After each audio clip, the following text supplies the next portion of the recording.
beri waktu sekitar 45 menitan ya untuk mempelajari dan membuat ringkasan ya. Kalau yang ringkasan ini Anda bisa susun dalam PowerPoint ya, ringkasan kuliahnya, nanti disertai ada latihan nanti ya, yang contoh soal dikerjakan, tapi nanti ada tugas ya. Saya akan jelaskan kuliahnya seperti ini ya. Saya akan share screen.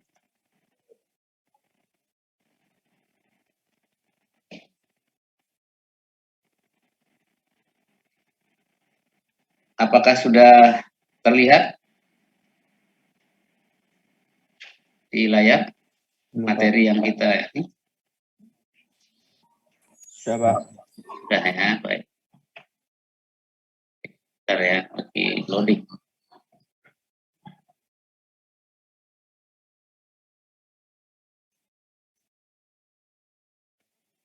Saya ngasih pengantar dulu ya, supaya nanti berjalan lancar ya. Oke, saya slideshow.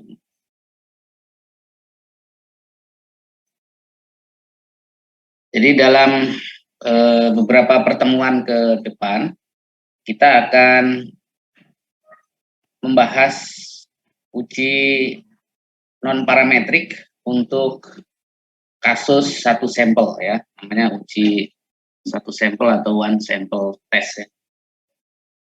Sudah terlihat ya?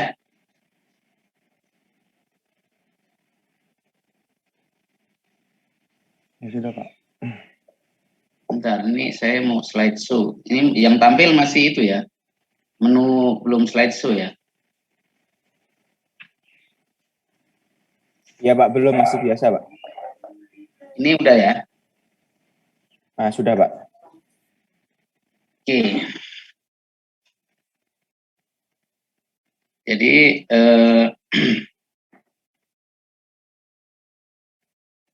uji satu sampel ya. Jadi kita akan bahas ya. Ini salah satu background ya. Kenapa kita membahas tentang uji satu sampel. Jadi di parametrik juga begitu ya. Kita punya pengujian hipotesis untuk satu sampel, kemudian untuk satu sampel tapi diobserve 2 kali ya, atau beberapa kali ya. Namanya sampel berpasangan ya. Satu sampel tapi satu unit sampel tapi diobserve 2 kali ya, atau sampel berpasangan. Kemudian ada 2 sampel, kemudian ada K-sampel ya, K-sampel independen, 2 sampel independen dan K-sampel independen. Atau 2 sampel yang dependen ya. Jadi ada beberapa pengujian yang berkaitan dengan statistika ini ya, pengujian statistik. Ada yang pengujian satu sampel ya, yang akan kita bahas sekarang ya. Satu sampel, kemudian ada pengujian satu sampel tapi diobserve 2 kali, before and after gitu ya. Itu berarti membandingkan sebelum dan sesudah gitu kan ya, before and after. Kemudian ada 2 sampel, benar 2 sampel tetapi dia berpasangan, nah namanya dependent sampel ya. Kemudian ada 2 sampel yang independen ya, kasusnya gitu, ada 2 sampel yang independen. Kemudian nanti ada K-sampel ya. Jadi yang hari ini kita akan membahas satu sampel ya, satu sampel.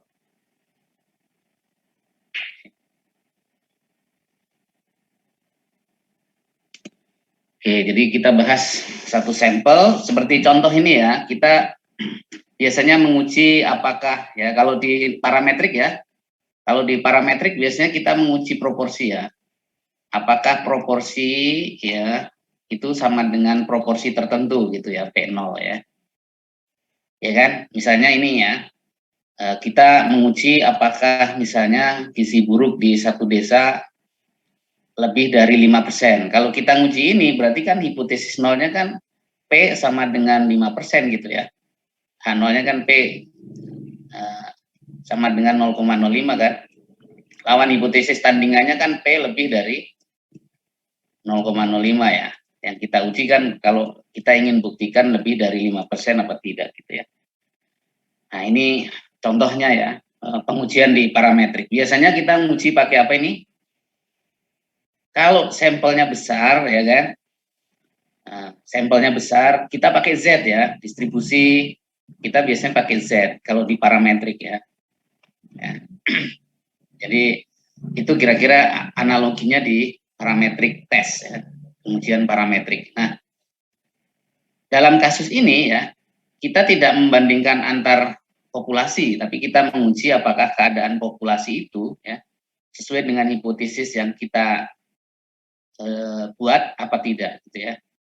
Nah, kita mengukur hanya 1 kali ya terhadap sampel itu. Jadi tidak dilakukan pengukuran 2 kali, tidak berulang ya. Dan tidak pula sehingga menjadi pengamatan berpasangan ya, bukan sampel berpasangan ya.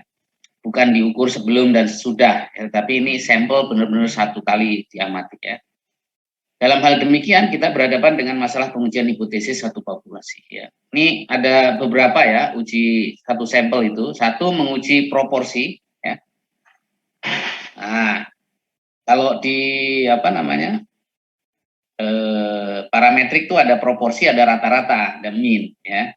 Ada pengujian proporsi, ada pengujian rata-rata. Tapi kalau datanya nanti yang kita analisis adalah data nominal, ukuran kecenderungan sentral tendensi ya, itu sebenarnya menguji proporsi kan.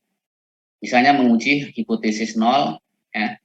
Apakah misalnya ya, apakah yang suka merek A dengan merek B itu sama? Ya, kalau ada 2 ya. Ya. Misalnya menguji proporsi sama dengan 0,5 gitu ya. Lawan hipotesisnya bisa searah, bisa 2 arah ya.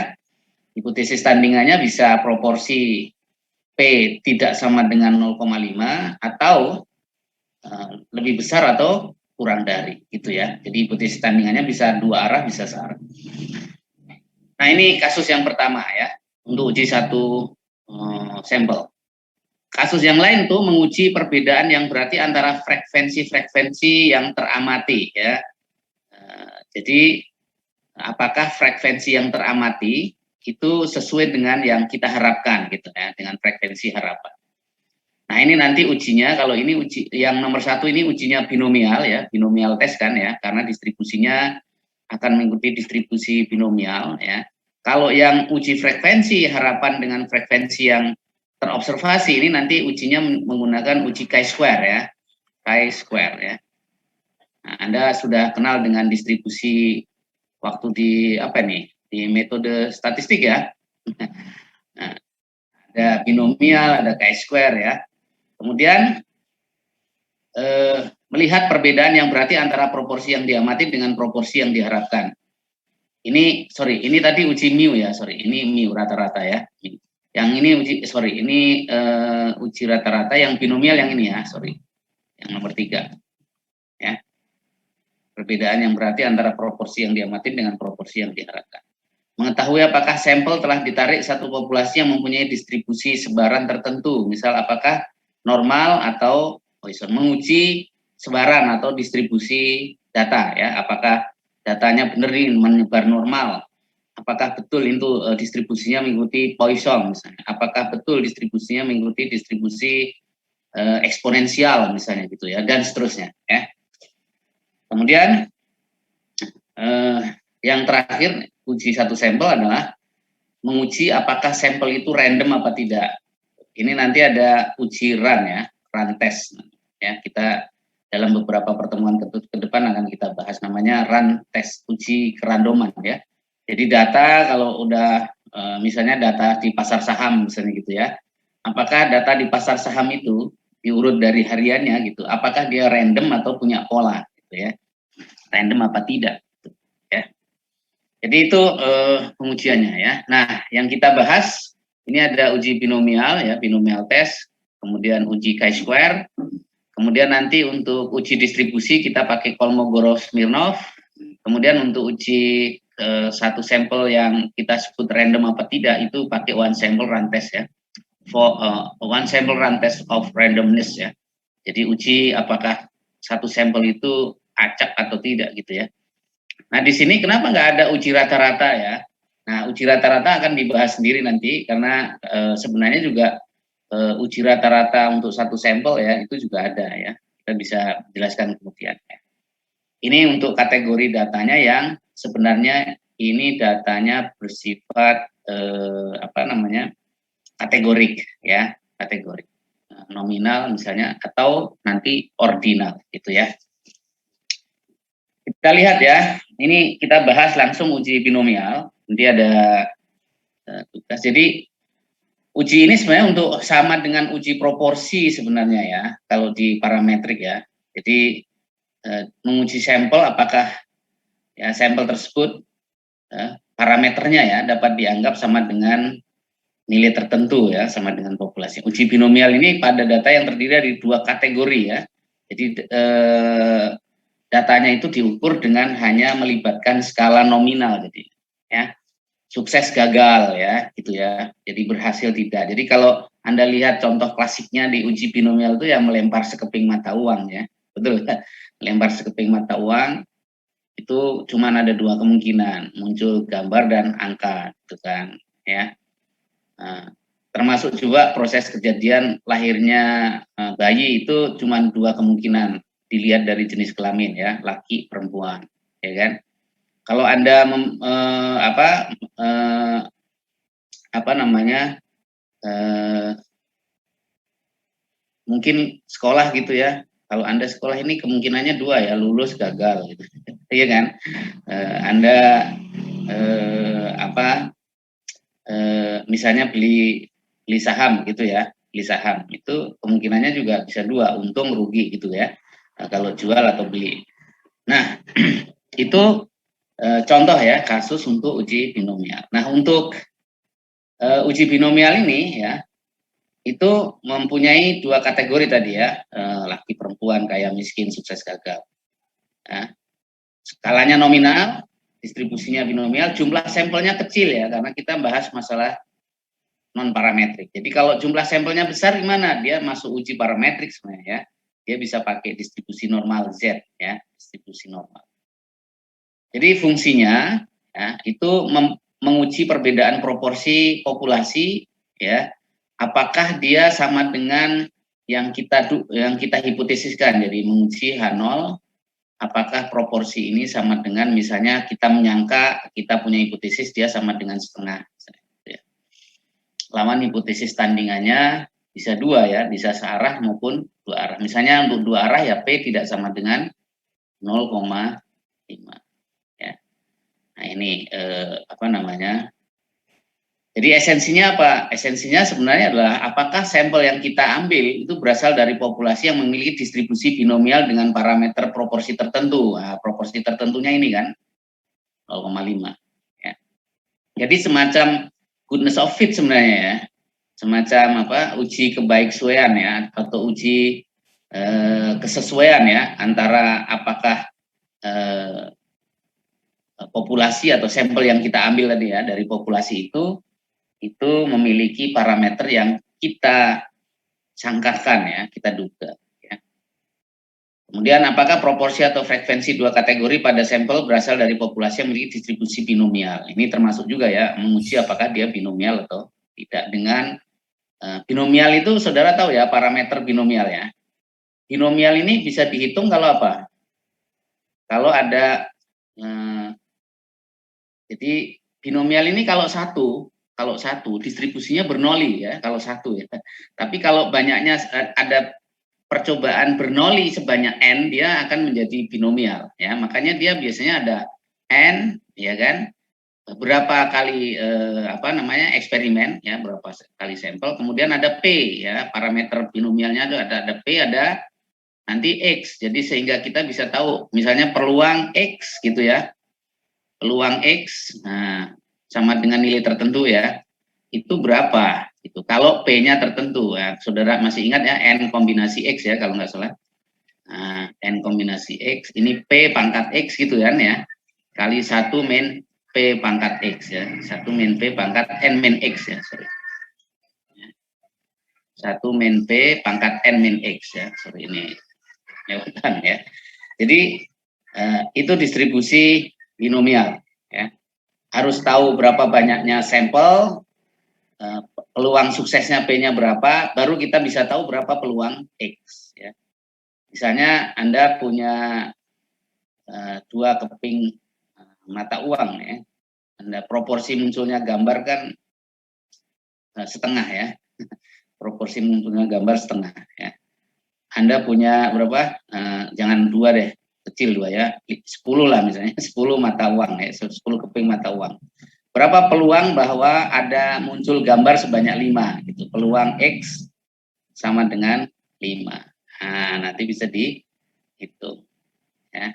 Kan dari 10 keping mata uang ini, ya, itu kemungkinan tidak ada sama sekali X-nya sama dengan 0, ya, tidak ada sama sekali muncul gambar, ya. Ada 1 mata uang yang muncul gambar kalau dilempar, ada 2 dan seterusnya. Maksimal ada 10 kan. Jadi X itu nilainya antara 0 sampai 10. Berapa peluang X sama dengan 5? Dicari dengan rumus binomial, ya. Oke. Jadi ini ya peluang sukses ditulis sebagai P, 1 min P itu peluang gagal. Nah, ini binomialnya, ya.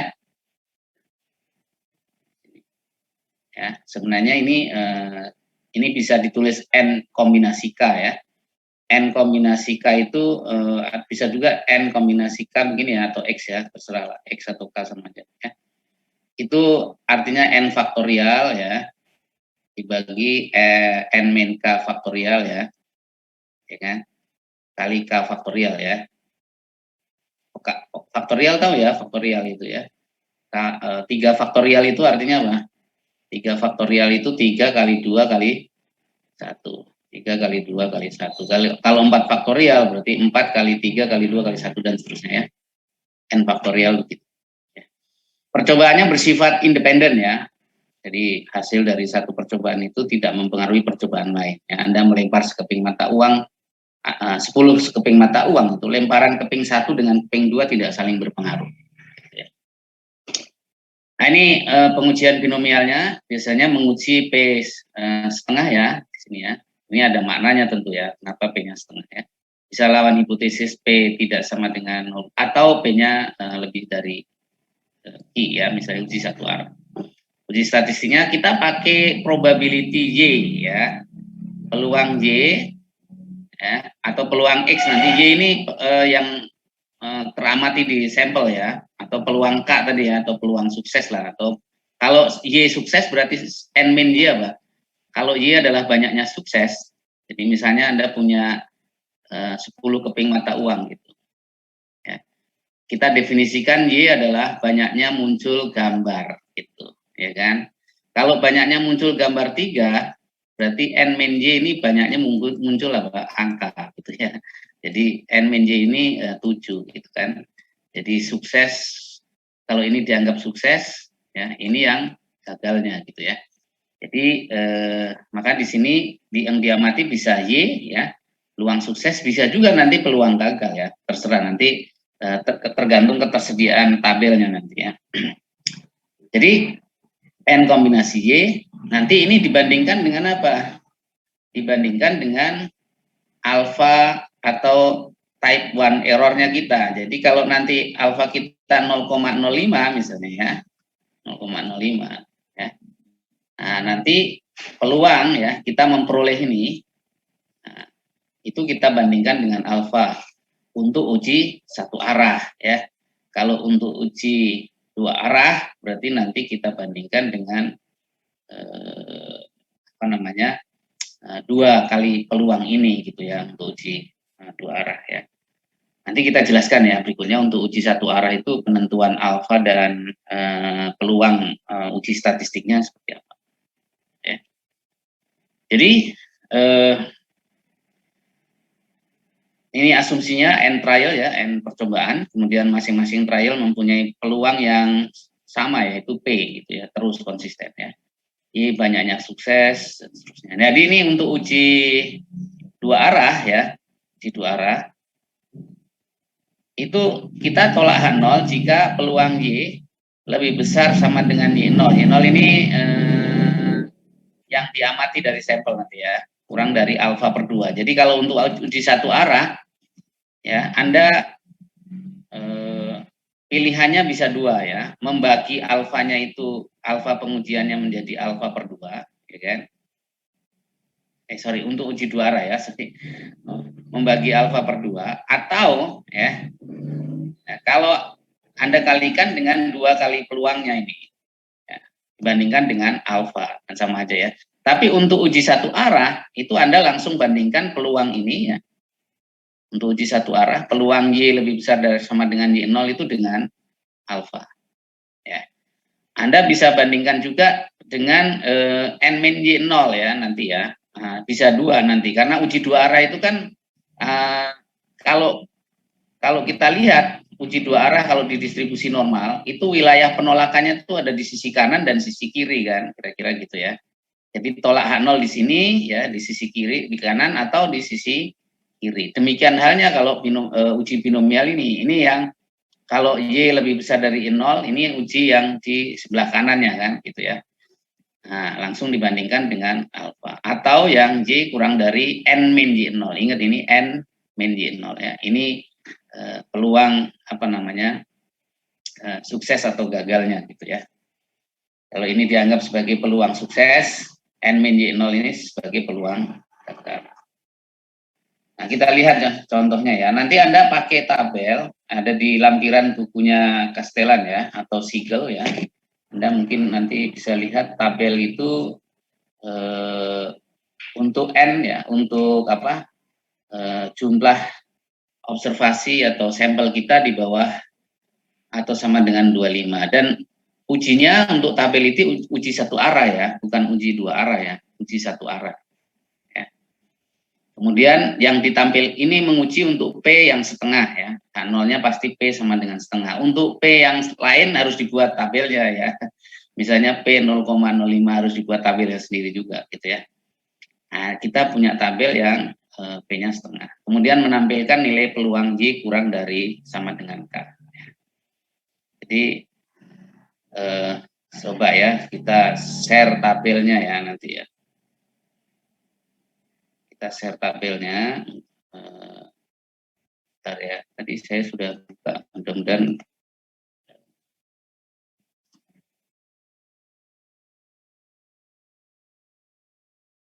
ya. Gimana cara nge-share-nya ya? Share screen kali ya, share screen. Nah ini ya. Sudah terlihat belum ya? Tabel D. Halo? Sudah, Pak. Nah, ini ya tabelnya ya. Kalau kita lihat, ya ini kelihatan ya. Ini N-nya sampai 25 ya. Nah, N-nya sampai 25. Sini ya, ini 25. Kenapa ini kok? Tambah. Bentar. Oh, meloncat ke sini ya. Bentar ya.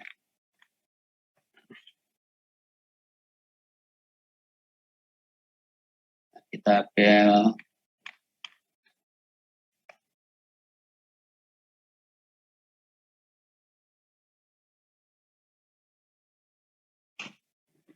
Atau Anda sudah punya masing-masing ya tabel itu ya.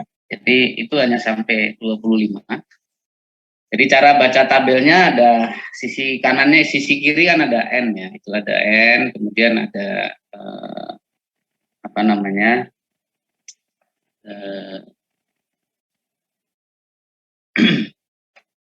Peluang ya di dalamnya, peluang yang kita sebut Y tadi ya, Y kurang dari nilai X tadi ya. Jadi ada nilai batasannya tadi, Y kurang dari Y0 tadi ya.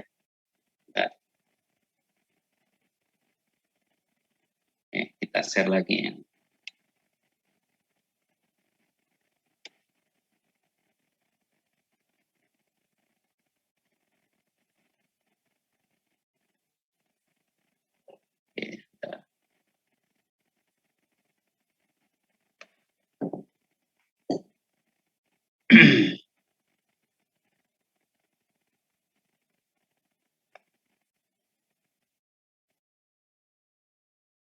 Baik, jadi untuk N yang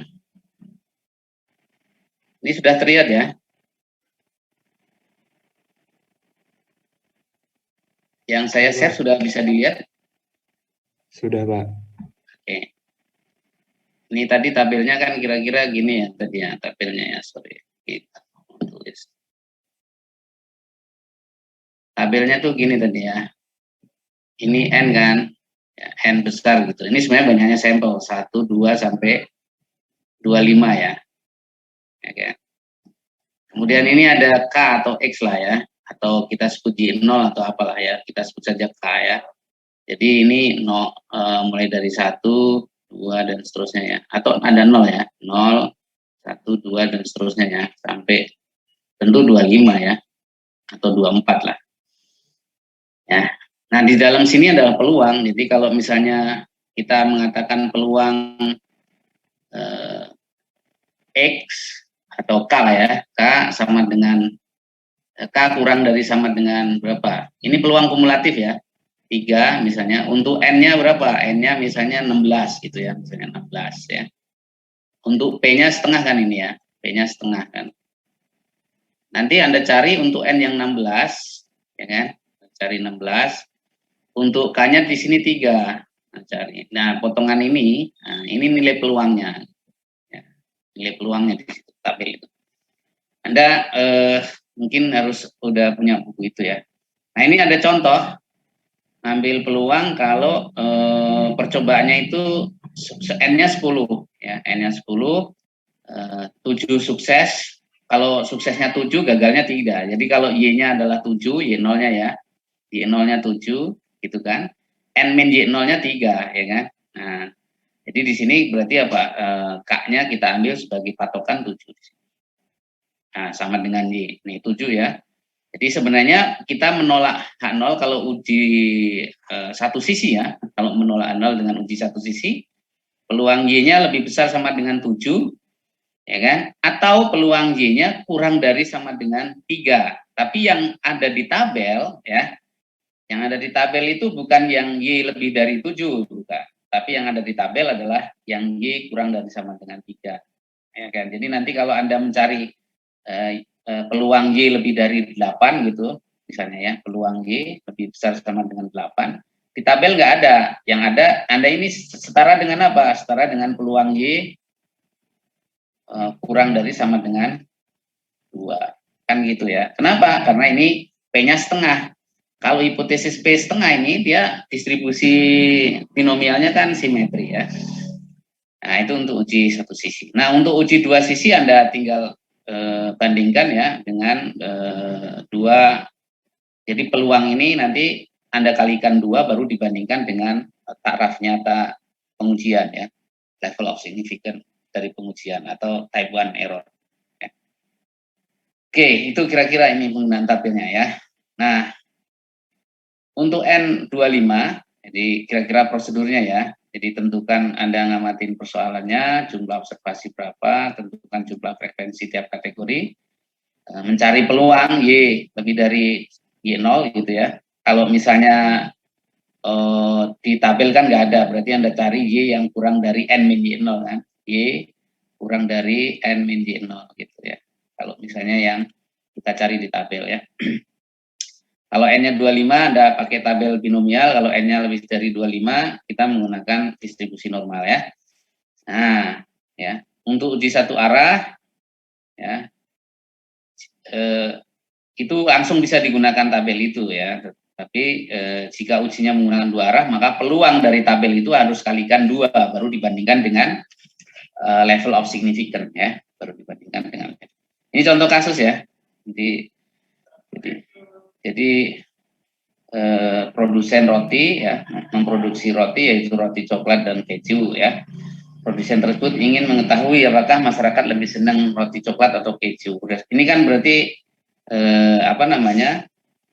Kita kalau misalnya yang senang coklat itu sama dengan yang senang keju gitu, itu berarti proporsinya sama dengan setengah kan gitu ya. Proporsi yang senang coklat sama dengan 0,5 kan gitu ya. Nah, ini diambil sampel 20,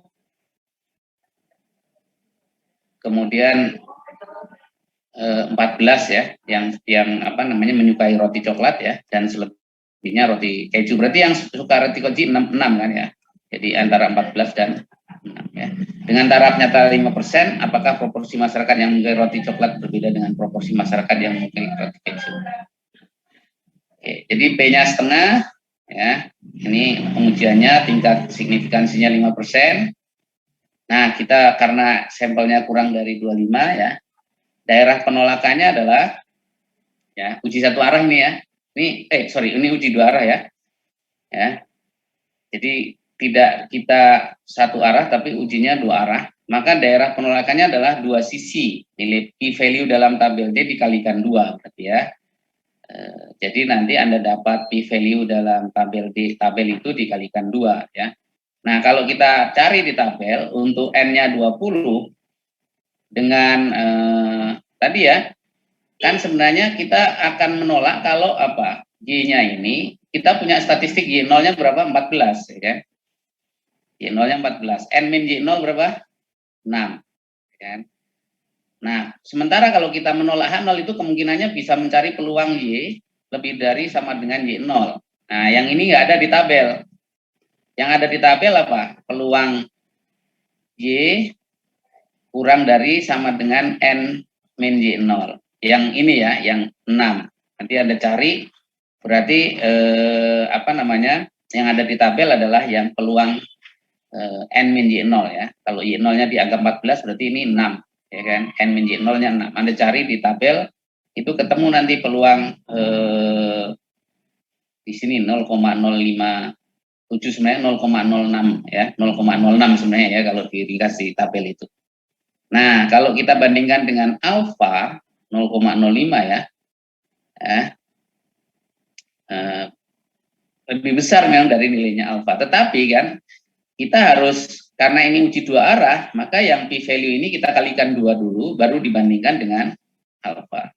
Nah, udah pasti dong, sendiri aja dia lebih besar dari alfa kan. Maka ketika dia lebih besar dari alfa, kali 2 ya, pasti lebih besar dari type 1 error kita ya, level of significance.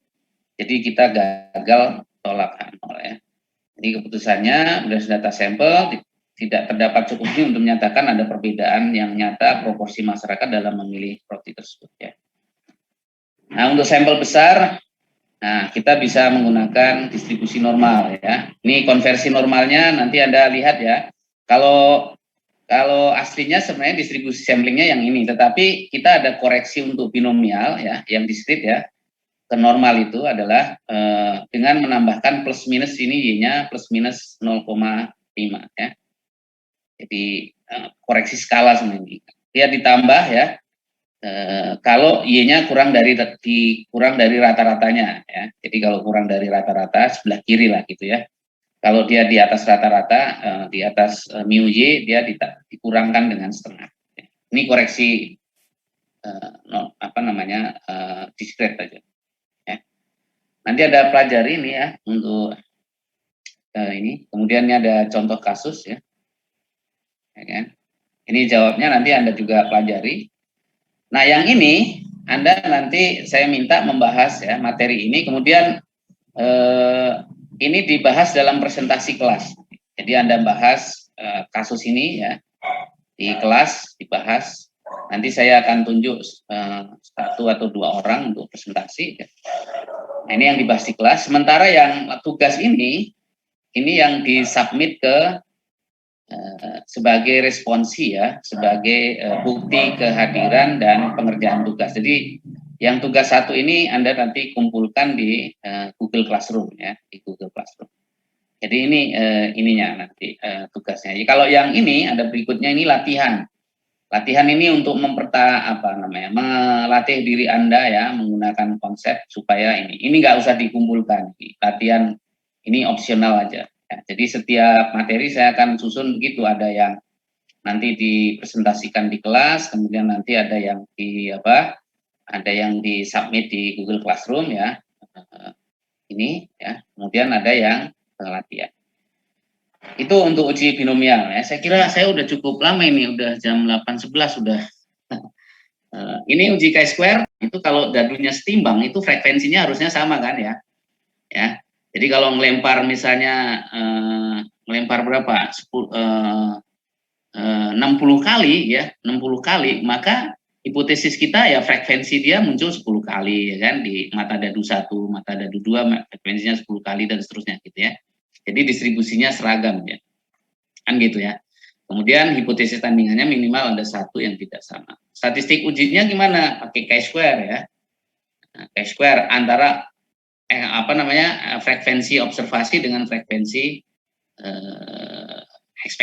ekspektasi ya. Jadi ini contohnya nih ya, mungkin lebih jelas kalau pakai contoh ya. Ini jumlah telepon yang masuk di PMB Distis ya, itu per Senin, Selasa, Rabu, Kamis. Hipotesis kita kan apakah ini uniform distribusinya gitu. Kalau sama kan artinya jumlah frekuensi ini harus sama kan gitu ya. Berarti peluangnya sama gitu ya. Jadi ya jika dia uniform distribusinya maka rata-rata per hari harusnya 246 kan panggilan per hari. Jadi itu ekspektasi per hari ya. Nanti selisihkan antara yang terobservasi dengan ekspektasi hariannya ya.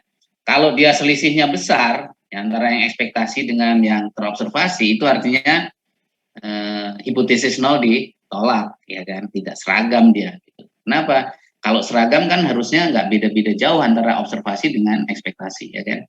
Maka bentuknya dari chi-square ini antara observasi ya, frekuensi observasi dengan frekuensi yang diharapkan ya. Kalau nilai chi-square-nya gede besar maka tolak nol gitu kan ya.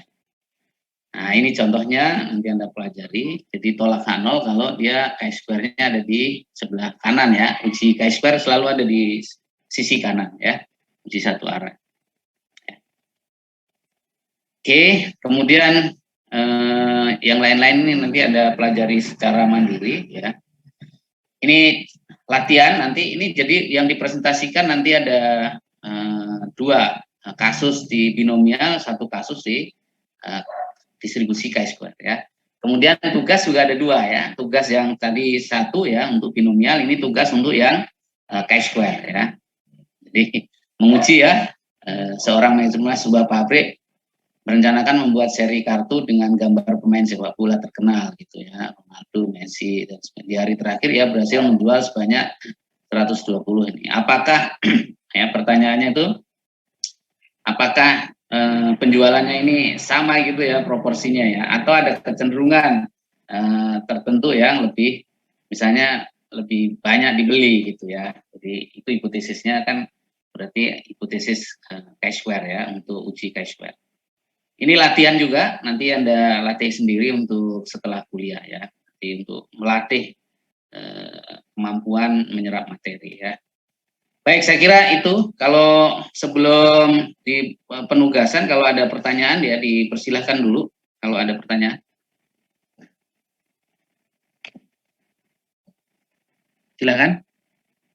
Jelas ya, jadi tugasnya Anda pelajari PowerPoint itu, kemudian Anda buat ringkasan ya, tahapan pengujian binomial dan tahapan pengujian di chi-square ya. Kemudian ada tugas tadi ya. Nah, tugas itu nanti tugasnya dua, yang dipresentasikan dengan tugas yang nanti disubmit di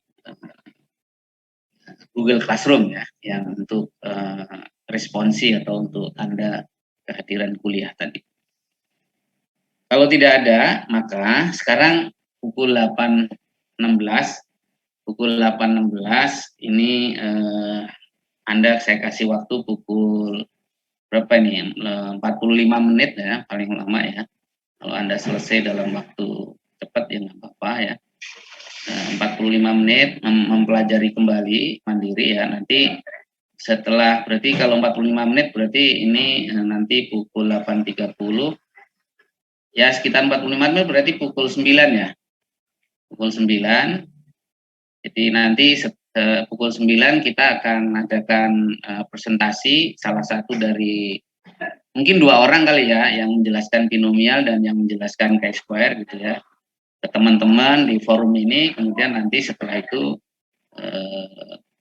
selesai lah ya. Mudah-mudahan sih kalau kita jam 9 sudah bisa mulai presentasi, mungkin antara 9.30-an ya, itu mudah-mudahan sudah selesai ya. Dan Anda punya waktu untuk submit ini, saya nggak tahu ya, sampai pukul 16 atau dibatasin sampai pukul 10 ya untuk submit tugasnya ya. Ada informasi nggak, Rifki ya? Saya nggak tahu aturan pengumpulannya ini dibatasin hanya jam kuliah atau bisa sampai nanti sore ya. Rifki atau siapa yang bisa memberi informasi? Kalau nggak salah Pak sampai jam 6 sore Pak. Kalau nggak salah. Oh, Oke. Saya sih Berarti dari tugas itu Anda bisa, kalau Anda langsung kerjakan kan bagus, ya, nggak punya tanggungan. Jadi selesai kuliah langsung submit udah selesai ya kan. Tapi untuk antisipasi Anda bisa mengerjakan di waktu-waktu di hari ini ya, dan Anda bisa submit sampai pukul 18 ya terakhir ya. Maaf Pak, kalau buat responsi sampai jam 10 Pak. Oh gitu, ya udah berarti memang harus jam 10 ya berarti ya Anda kerjakan. Jadi waktunya saya kira cukup lah ya, karena sambil waktu 45 menit ini Anda di samping mengerjakan untuk yang presentasi, Anda kerjakan juga yang tugas 1 dan tugas 2 itu ya. Saya kira itu ya. Kalau tidak ada lagi pertanyaan, ini saya sebenarnya ini bisa nggak usah ditutup ya kali ya, atau Anda ini ya, kalau nanti masuk lagi kan ribet juga ya, off kamera saja nggak apa-apa ya, kita kira-kira sampai pukul 9 ya, sampai pukul 9 kita kembali lagi di sini nanti kamera on dan kita mulai diskusi. Saya nggak akan tutup Zoom-nya ini ya, tetap kita aktifkan, tapi kamera dan suara saya mute ya. Gitu. Oke, silahkan ya dimulai, dikerjakan dan nanti kita akan kembali untuk presentasi ya. Terima kasih. Lihat ini di kertas ya sudah. Bismillahirrahmanirrahim. Assalamualaikum warahmatullahi wabarakatuh. Assalamualaikum. Saya akan menjelaskan nomor presentasi jawaban nomor 1 tentang uji binomial. Di soal dijelaskan bahwa makanan, bentar Pak, soalnya.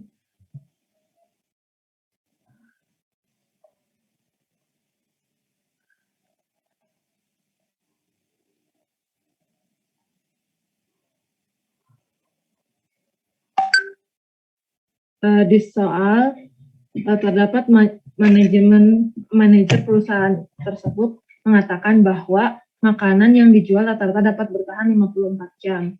Nah, jadi hipotesis dapat terbentuk yakni dengan proporsi makanan yang dapat bertahan lebih dari 54 jam itu sama dengan proporsi makanan yang dapat bertahan kurang dari 54 jam.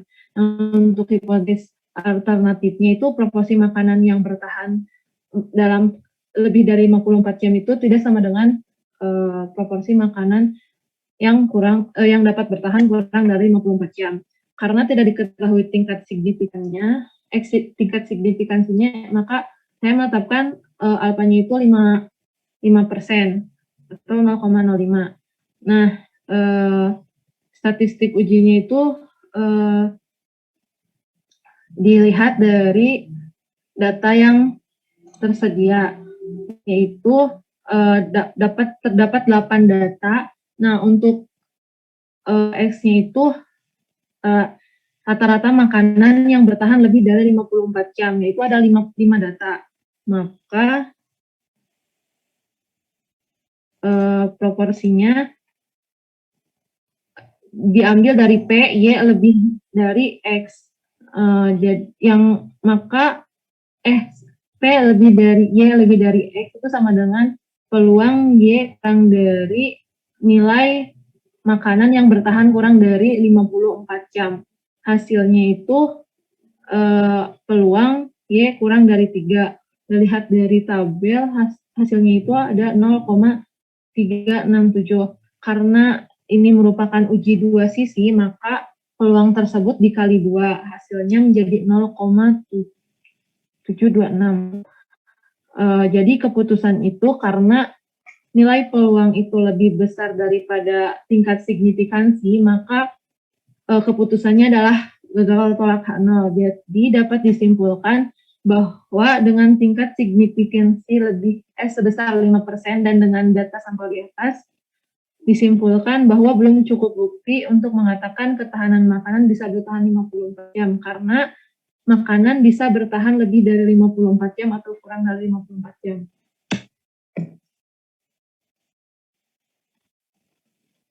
Udah, Pak. Sama yang udah ya, nomor Fitri 2. ya. Ada yang menanggapi nggak dari punyanya Fitri? Kira-kira hipotesisnya, coba lihat hipotesisnya udah benar belum? Dari hipotesis dulu ya.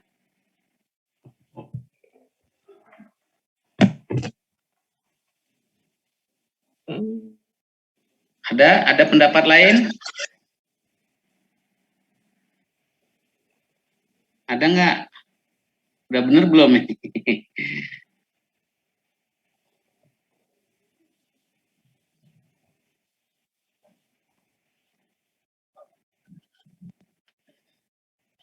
Albert ya, silakan. Nih, dari Albert ya tadi ya, Albert ya. Oke, silakan.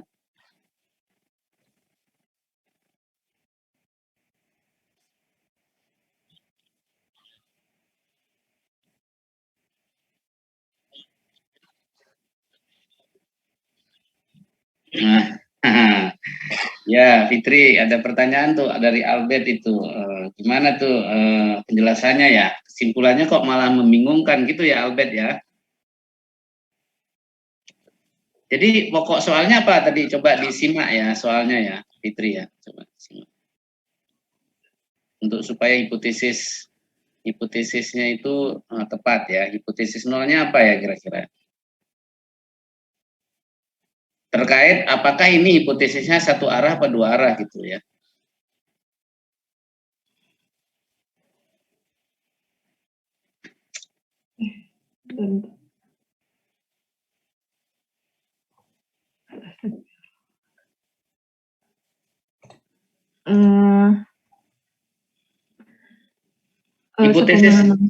Hipotesis nolnya apa kira-kira ya?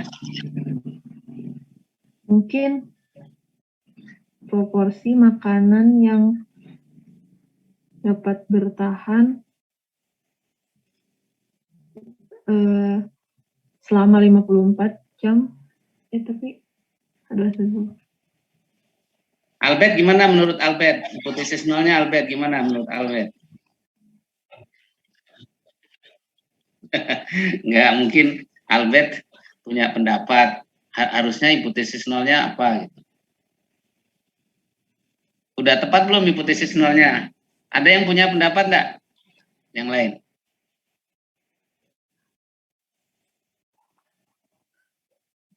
Muhammad Ridwan. Ya, gimana Albert?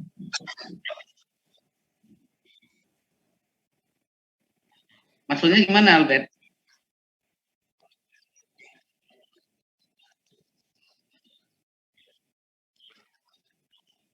Gitu.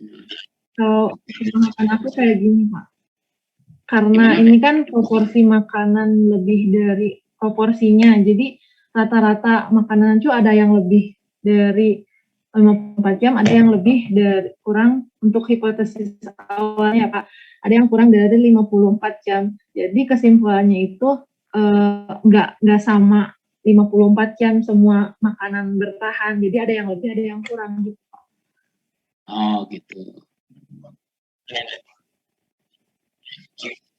Bisa lebih 54, bisa kurang juga. Pokoknya nggak 54 jam gitu ya. Maksudnya gitu ya Fitri ya? Iya Pak. Ada yang punya pendapat lain nggak? Ya. Ada?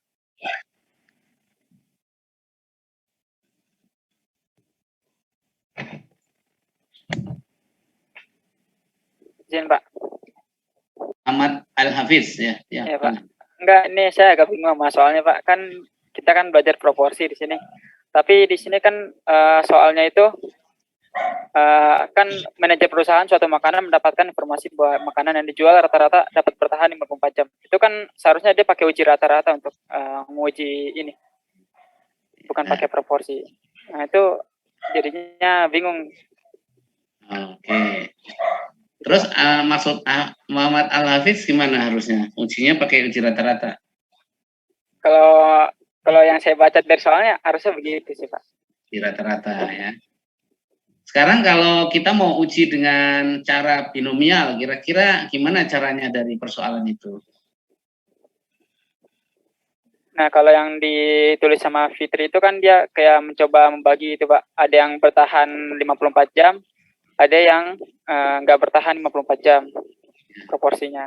Ya. Nah, makanya di kesimpulannya itu, makanya di hipotesisnya itu harusnya perlu proporsi antara 54 yang bertahan 54 jam dengan yang kurang dari 54 jam itu sama proporsinya. Tapi ya, saya bingung sih jadi gimana bagusnya. Oke, ada yang punya pendapat lain? Adakah? Nah. Jadi memang gini ya, saya mungkin ini ya Nurul ya dan teman-teman nih klarifikasi aja ya. Jadi kalau ini persoalannya, kalau dia sampelnya banyak dan kita tidak mau kehilangan data, mestinya ujinya parametrik ya, uji rata-rata mu sama dengan 54 lawan mu tidak sama dengan 54 ya, kira-kira gitu ya. Ya kan, kalau di parametrik gitu ya. Nah, gimana kalau kita bawa dalam konteks binomial? Maka memang harus dikelompokkan. Ada yang di bawah 54 dan ada yang di atas 54, kan gitu ya. Ya kan? Ya, apakah proporsi yang di atas 54 sama dengan yang di bawah 54 gitu. Kalau proporsi yang di atas 54 sama dengan yang di bawah 54, nah, itu kan maksudnya ya. Itu dianggap bahwa proporsinya itu rata-ratanya sama dengan 54, kan gitu ya. Ya kan? Jadi hipotesis nolnya P, proporsi yang bisa bertahan lebih dari 54 jam itu sama dengan 0,5, itu kan? Ya enggak? Harusnya ya. Kemudian proporsi makanan yang lawan hipotesis tandingannya adalah ya. Jadi proporsi makanan yang bisa bertahan lebih dari 54 jam tidak sama dengan 0,5. Gitu kan ya harusnya ya. Ya gitu ya. Tidak sama dengan 0,5 ya. Gitu kan ya hipotesisnya ya. Kemudian dihitung kalau memang betul proporsi yang di atas 54 jam itu sama dengan 0,5, maka banyaknya yang di atas 54 jam itu ya. Itu harus dihitung peluangnya apakah lebih dari nilai yang tertera ya, keluar dari sampel. Di sini ada 8 sampel, 3 yang di atas 54 ya. Ya gitu ya, betul nggak Nurul? 3 yang di atas 54 atau 5 yang di atas 54? 5 yang di atas 54 Pak. Oke, 5 yang di atas 54, berarti 3 yang kurang dari 54 gitu kan ya. Apakah dengan data ini cukup bukti untuk mengatakan bahwa proporsi yang di atas 54 sama dengan setengah gitu kan? Atau sebenarnya sama dengan proporsi yang di bawah 54 ya, sebenarnya sama dengan setengah itu ya. Ternyata dihitung ya. Peluang Y kurang dari sama dengan 3 untuk N-nya berapa tadi? 8 ya. Ya kan? 8 ya. Ketemu betul ya ini ya. Tabelnya udah benar ya, teman-teman ya. Nah, Albert udah benar tabelnya ini ya, Albert ya, 0,362 ya. Sudah. Karena ujinya ini pakai uji 2 arah gitu ya. Ini pakai uji 2 arah ya. Maka dikali 2 kemudian dibandingkan dengan alfa 5%. Enggak dikali 2 aja udah gede ya dia ya. Lebih besar ya. Gagal tolakan 0. Sehingga disimpulkan oleh Fitri dengan tingkat signifikansi 5% itu ya gagal menolakkan 0, artinya tidak ada cukup bukti untuk mengatakan bahwa ketahanan makanan ini bisa bertahan 54 jam. Jadi ya ini bisa lebih dari 54 jam atau kurang dari 5-4 jam, pokoknya tidak 5-4 jam gitu. Ini kira-kira kalau dari sisi ini kan manajer restoran ya, manajer restoran itu harusnya uji searah atau uji dua arah ya? Yang menarik buat dia apa itu sebenarnya ya? Yang menarik buat dia harusnya apa? Iya, yang menarik buat ini, kalau lebih dari 5-4 jam bukan isu lah dia. Dia kan khawatir kalau kurang dari 54 jam. Gitu kan ya. Yang dikhawatirkan atau yang di kalau lebih dari 5-4 jam kan enggak jadi masalah dong, ya kan? Betul nggak? Ya. Yang jadi masalah manajemennya dia adalah kalau kurang dari 5-4 jam, ya kan? Kalau di atas 5-4 jam ya nggak apa-apa gitu kan ya. Ya. Betul nggak gitu? Harusnya.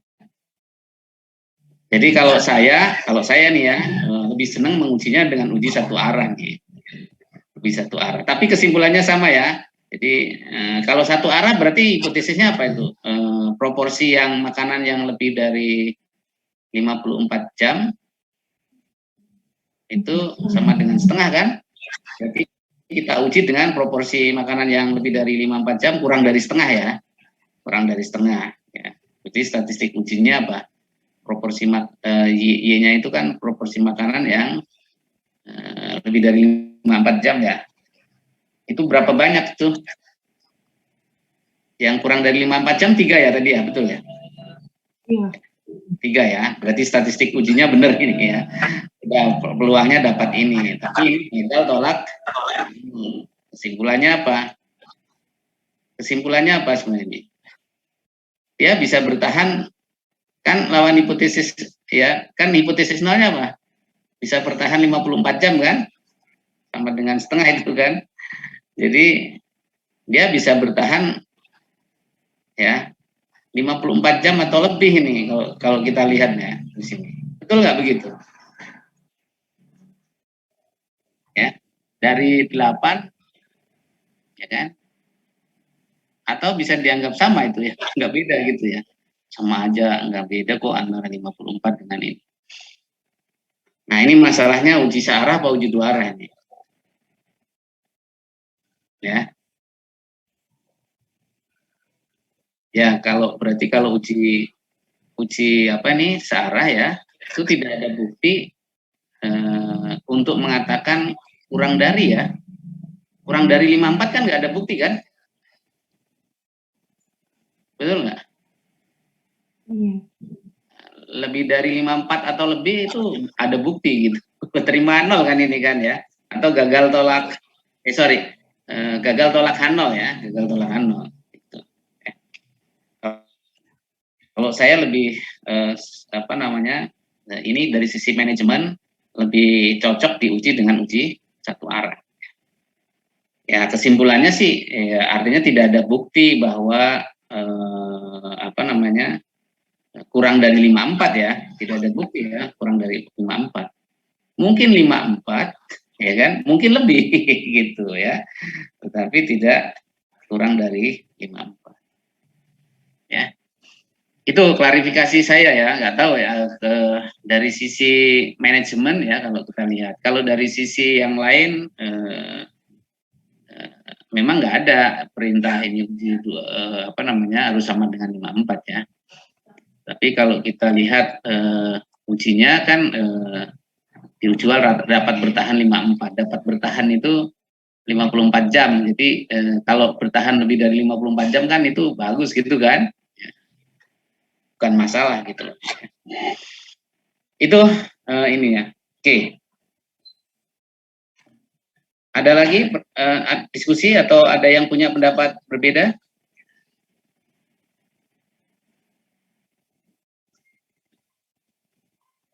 Baik, tapi secara umum prosedurnya kita bisa lihat ya. Prosedurnya secara umum udah benar ya. Cuman memang nanti harus jeli menguji ini searah apa dua arah ya. Ini kasusnya seperti apa gitu ya. Kemudian menentukan statistik uji dan menghitung peluangnya ya. Tapi secara umum saya nilai sudah bisa melakukan prosedur pengujian ya binomial, hanya saja mungkin perlu dicermati nanti ini kasusnya searah apa dua arah dari sisi mana ini kita lihat gitu ya. Baik, kalau tidak ada kita lanjut ke pembahasan yang kedua, yaitu uji chi-square ya. Uji chi-square. Oke, saya panggil. Sebentar ya, saya minta 2 menit, sorry 1 menit sebentar, saya ke belakang dulu ya.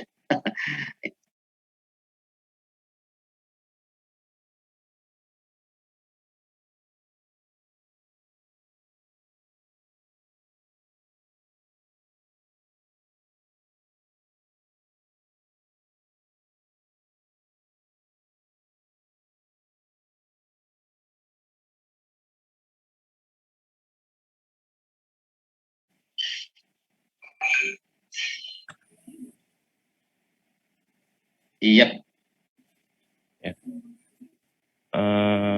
Ini soal yang tadi di PPT. Jadi di sini punya ada 4 kelompok. Jadi untuk menguji apakah keempat kelompok ini, keempat alat penggilingan ini hasilnya itu seragam atau tidak.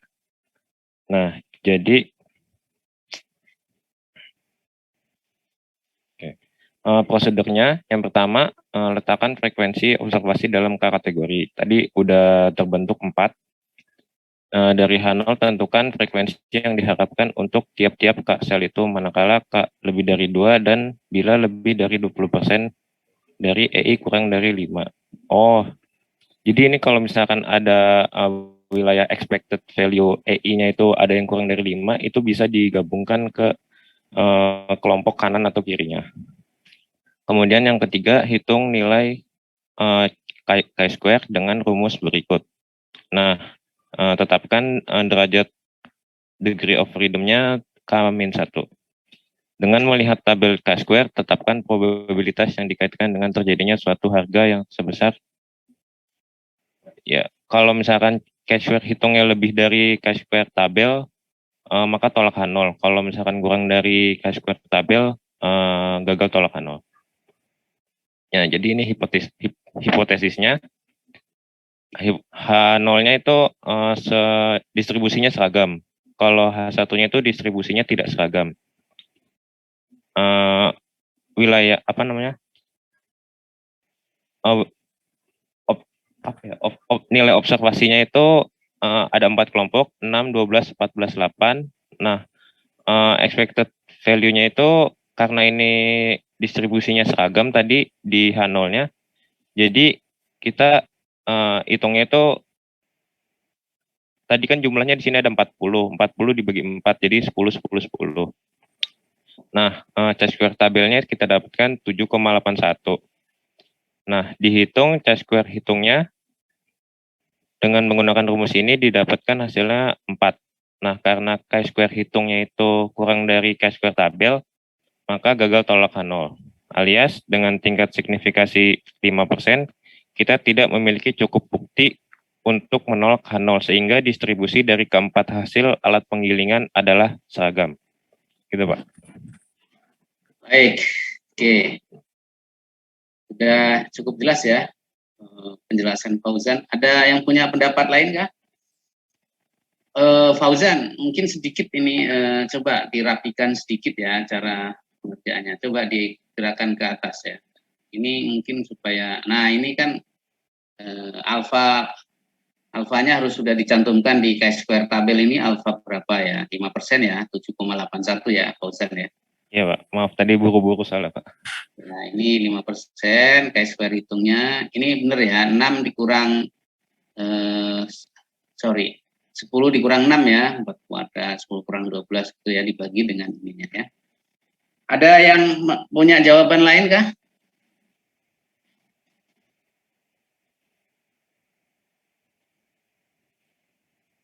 Jadi walaupun kelihatannya berbeda ini ya, wilayah A, B, C, D itu 6, 12, 14, 8 gitu ya. Karena ini dari sampel ya,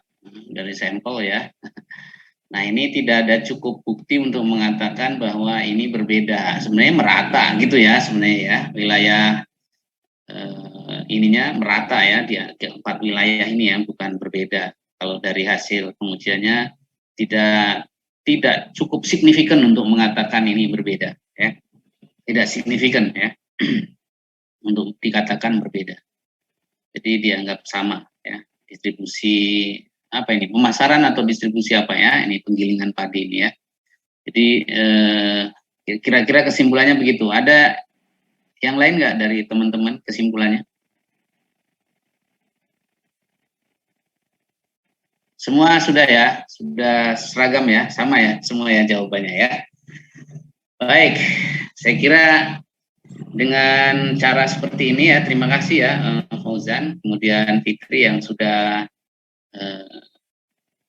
sangat baik ya, sebenarnya memang perlu terus latihan ya untuk mengasah keterampilan melakukan pengujian ini ya. Jadi kita lihat sebenarnya tidak jauh berbeda dengan pengujian parametrik ya, cuman sekarang statistik ujinya dan bagaimana menghitung ya peluang, kemudian menghitung juga tadi ya chi-square-nya gitu ya. Kalau pakai parametrik kan biasanya pakai T atau pakai Z gitu ya, itu mudah gitu ya tapi ini karena Anda juga di komputasi ya, mestinya software-software yang Anda biasanya pakai apa softwarenya? R ya, pakai R ya, atau pakai apa softwarenya untuk mengolah seperti ini ya? Ini mestinya sudah tersedia juga ya prosedur pengujian dengan komputasinya ya, sehingga nanti tidak jadi rumit. Tinggal nanti ngitung peluangnya udah dapat, tinggal nanti bandingin dengan kalau binomial berarti dengan tadi ya, dengan level of significance, termasuk ngitung chi-square-nya juga kan. Kalau nanti Anda bisa buat prosedurnya di R misalnya untuk diuji, mudah itu sehingga langsung ada kesimpulan ya. Baik, ada pertanyaan sampai di sini? Jelas ya, nanti Anda yang tugas 1 dan tugas 2 itu Anda submit di Google Classroom ya sebagai bukti absensi perkuliahan, dan juga sekaligus mungkin beberapa dari pertemuan saya akan nilai ya, saya akan ambil nilai pengerjaan tugas ini dari submit pengumpulan tugas-tugas di Google Classroom. Memang mungkin nggak semua ya, karena keterbatasan waktu. Mungkin saya akan ambil di beberapa pertemuan sebelum UTS dan beberapa pertemuan setelah UTS untuk tugas-tugas ini ya. Saya nggak umumkan di pertemuan berapa gitu ya, jadi supaya Anda terus mengerjakan terus, jadi nanti kemungkinan saya juga akan random ya pertemuan berapa nih saya ambil gitu. Jadi nanti kalau Anda pada satu pertemuan nggak mengerjakan, nilai Anda bisa kosong. Jadi tetap harus terus ya mengikuti perkuliahan ini dengan cara seperti itu. Saya yakin Anda semua sudah dewasa ya, sudah cukup bisa belajar mandiri. Buktinya saya kasih ini sudah bisa ya mengerjakan. Tinggal mengasah beberapa hal yang mungkin analisis kasusnya ya, kemudian juga melatih bagaimana supaya lebih cepat ya menghitungnya. Jadi kalaupun tidak lihat buku otomatis sudah bisa gitu ya. Jadi kalau dengan latihan, maka saya sarankan latihan itu Anda coba ya, yang ada di ini Anda coba. Dengan mencoba itu Anda akan lebih mahir ya, lebih cepat untuk. Saya kira itu, kalau tidak ada pertanyaan, kita udah 9.35. Kalau Anda harus submit di mana? Google Classroom ya, Anda sampai jam pukul 10 tadi katanya, sampai pukul 10 ya. Jadi ada waktu untuk submit di sana ya. Saya kira itu dulu. Kalau nggak ada pertanyaan, kuliah ini saya tutup. Ada yang ingin disampaikan dari Anda? Oh, lengkap ini ya, 39. Jadi hadir semua sebenarnya ini ya. Ini saya tadi 38 ada yang baru kemudian masuk lagi. Kalau tidak ada, saya kira cukup ya pertemuan kita hari ini. Kita akan lanjut hari Senin depan, insya Allah. Semua sehat selalu ya, dan terus bisa mengikuti kuliah-kuliah dengan cara online seperti ini ya. Saya akhiri ya, terima kasih banyak atas perhatian dan kerjasamanya dalam perkuliahan ini. Sampai ketemu minggu depan, hari Senin ya. Salam sehat. Assalamualaikum warahmatullahi wabarakatuh. Waalaikumsalam warahmatullahi wabarakatuh. Waalaikumsalam. Terima kasih banyak Pak. Terima kasih, Pak. Terima kasih, Pak.